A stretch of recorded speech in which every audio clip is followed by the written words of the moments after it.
Hello dear students, college शिक्षा निदेशालय राजस्थान एवं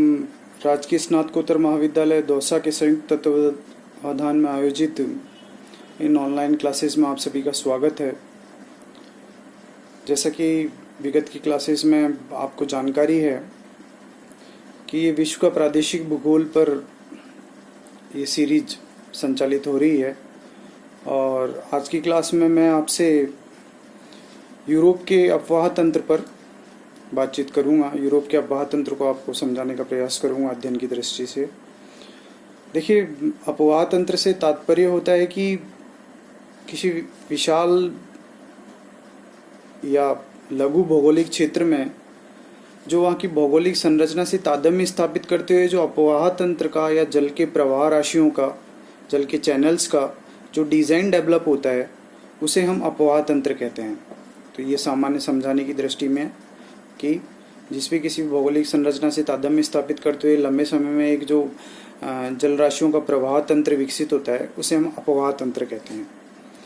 परीक्षा की दृष्टि से हम बात करें तो हमारे जो प्रश्न आएंगे वो इस तरह से आ सकते हैं कि यूरोप के अफवाह तंत्र की व्याख्या कीजिए, यूरोप के अफवाह तंत्र की सचित्र व्याख्या कीजिए, या फिर इसको यूरोप को आप इसको उत्तरी अमेरिका पर, एशिया पर, दक्षिणी अमेरिका पर आदि महाद्वीपों पर इसको हम अप्लाई कर सकते हैं। अगर हम यूरोप के अफवाह तंत्र की बात करें तो देखिए, मैंने जो परिभाषा समझाने के दौरान आपको बताया कि एक तो वहाँ की भौगोलिक संरचना से तादात्म्य स्थापित होना चाहिए। अब भौगोलिक संरचना से तादात्म्य की हम बात करें तो जैसे कि यूरोप के भौतिक विभाजन या यूरोपियन उच्चावचों के डिस्कशन के दौरान हमने बताया था आपको कि यूरोप को हमने लगभग 5 भागों में बांटा था और वो 5 भाग अपने आप में कुछ पहाड़ी, कुछ पठारी, कुछ मैदानी, तटीय क्षेत्र आदि में विभाजित थे। तो इस तरह से यूरोप का अफवाह तंत्र भी इन भौगोलिक संरचनाओं से निर्धारित होता है। अफवाह तंत्र के निर्धारण में या विकास में जल विभाजक, वाटरशेड, ये एक भौगोलिक संरचनाओं को, विशाल भौगोलिक संरचनाओं को जो कि किसी क्षेत्र की जल राशियों को दिशा प्रदान करती है को जल विभाजक या वाटरशेड कहा जाता है। भारत के संदर्भ में आप देखते हैं कि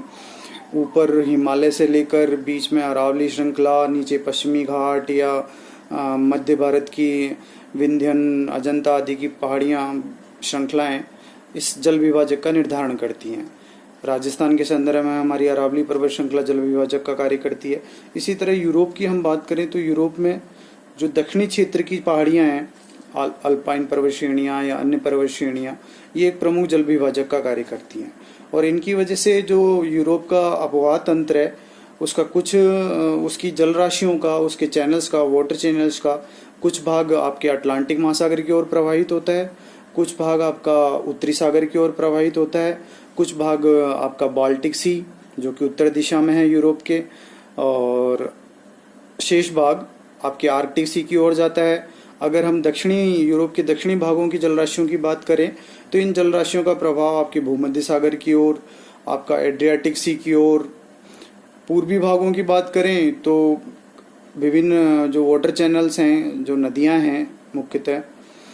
ये नदियां आपको ब्लैक सी के कुछ भाग, ब्लैक सी के ही एक छोटे भाग अजोब सी में, और एक्सटेंडेड पूरब की बात करें तो हम कि कुछ जलराशियां, कुछ प्रवाह तंत्र आपके कैस्पियन सी में प्रवाहित होते हैं। इस तरह ये यूरोप का मैंने आपको बताया कि जलराशियां कहाँ पर आपके प्रवाहित होकर अपना गंतव्य पा रही हैं। अब देखिए, अफवाह तंत्र की जब हम परीक्षा की दृष्टि से अफवाह तंत्र के पर हम उत्तर लिखेंगे तो उस दौरान हमें ध्यान रखना है कि सर्वप्रथम हम यूरोप के अफवाह तंत्र का संक्षिप्त परिचय देंगे। तत्पश्चात हम एक मानचित्र के द्वारा लगभग प्रमुख नदियों को की सचित्र स्थिति बताते हुए उनको नामांकन करेंगे। तत्पश्चात हम एक एक नदी को लेते हुए उसकी 2-2, 3-3 लाइनों में व्याख्या करेंगे, जिसमें इस व्याख्या में हमको क्या बताना है कि नदी कौन सी है, नदी का उद्गम कहाँ से है, यानी निकल कहाँ से रही है, नदी किन क्षेत्रों से प्रवाहित हो रही है, किस दिशा में प्रवाहित हो रही है, और अंत में कहाँ जाकर अपना जल प्रवाहित करती है या अपने गंतव्य को प्राप्त करती है। उस नदी की लंबाई और उसका अगर कोई महत्व है कुछ विशेष महत्वपूर्ण महत्व है तो उसके बारे में भी हम उल्लेख करेंगे। इस तरह हम यूरोप के अपवाह तंत्र में इन नदियों की व्याख्या समझाते जाएंगे। इसके अतिरिक्त आप चाहें तो अपवाह तंत्र की व्याख्या में कुछ जो विशेष प्रमुख झीलें हैं या आंतरिक अपवाह तंत्र है, जैसे कि राजस्थान में अपवाह तंत्र की व्याख्या के दौरान हमें आंतरिक अपवाह तंत्र आप मतलब समझ रहे होंगे कि जो नदियां मुख्य भूभाग से ही अपना स्रोत प्राप्त करके मुख्य भूमि में ही अपने गंतव्य को